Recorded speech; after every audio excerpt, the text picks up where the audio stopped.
eu pude ver em meio à escuridão tua presença, tua fidelidade, graça e amor me levantaram outra vez, me deram forças e prosseguirei.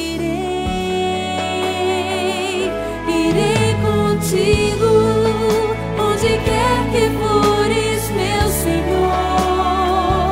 O teu chamado cumprirei na alegria ou na dor.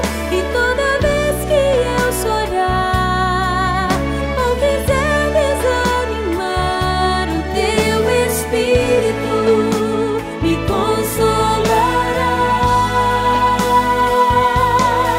Se é na fraqueza do meu ser que manifestas teu poder, eis-me aqui, dependo de ti, preciso de ti.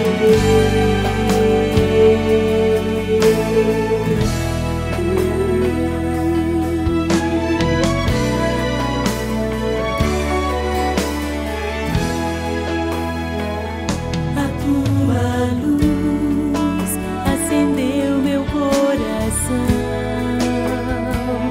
e eu pude ver em meio à escuridão tua presença, tua fidelidade, graça e amor me levantaram outra vez, me deram